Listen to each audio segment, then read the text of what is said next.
Norwegian immigration surged after the U.S. Civil War and followed many of the same patterns as the Swedish immigration that preceded it.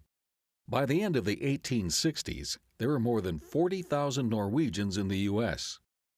More than 1/9 of Norway's total population, 176,000 people, came in the 1880s. These immigrants, mostly rural families, made their way to the newly opened lands of the Midwest, settling in Minnesota and Wisconsin, then moving west to Iowa, the Dakotas, and sometimes to the Pacific coast.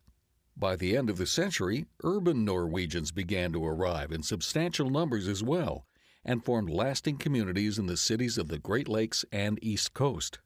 This is the story of the Thoreson family and their journey to Port Oneida, Michigan, and their farm days. When she was, I don't know, a real young girl, this guy by the name of Blacken said, "I'm going to marry that girl someday." And he come to this country and worked in the woods up in Northport, up in the woods, a wood chopper. And when she was 16 years old, he sent money over for her to come to this country to marry him. And that, but they landed in Sutton's Bay at the, I guess they call it Stony Point or Deepwater Point or whatever. She come over here and married him, and they had 2 children, a Carl and a Mary. And he was killed in the woods. Widowmaker come down and killed him or whatever. And then after that he married my grandfather and grandmother, got married and raised their family. It must have been around 1900s. My grandfather's brother was over in Perham, Wisconsin, Minnesota, Perham. He talked them into going over there to work on the railroad. And it was so cold there that they about froze to death. They couldn't work. So they come back in the spring and lived in the old log cabin. And 2 or 3 years before they bought this place. My grandfather bought it. And they bought this 40. Then they bought another 40 and finally bought the woods. But all there was on this place was a log house down by the tool shed.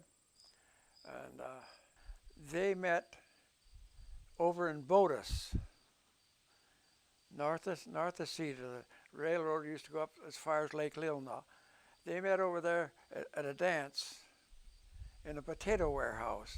That's where my folks met. You people must have faith. You must not be stampeded by rumors or guesses. Let us unite in banishing fear. We have provided the machinery to restore our financial system, and it is up to you to support and make it work. I don't remember too much about it, but I do know my oldest brother was in the CCCs at that time, Civilian Conservation Corps, and he was up in the UP planting pine trees. And I don't remember how much they got a month, but it wasn't very much. And they were supposed to send home, I think it was $18 a month for the parents.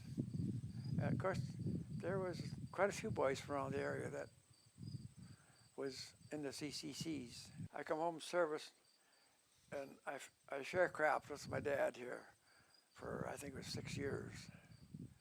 The last year I figured it out, and we didn't make too much money. I thought, well, we could do better than that. My dad kept farming for a while after that, till he and we stayed there, my wife and I think we had I'm not sure, it was 2 or 3 children at the time. And I would do chores here in the morning, get up about 4 o'clock, and do the chores, milk the cows, and get that all straightened around, and be to work at 7 o'clock over in Maple City. We worked 9 hours a day then. Then come home and do them all again at night. And the only time I saw my family was at the supper table. The rest of the time, I was either down at the barn or working. It wasn't easy that year. They were all happy. we were a very happy family. Yeah.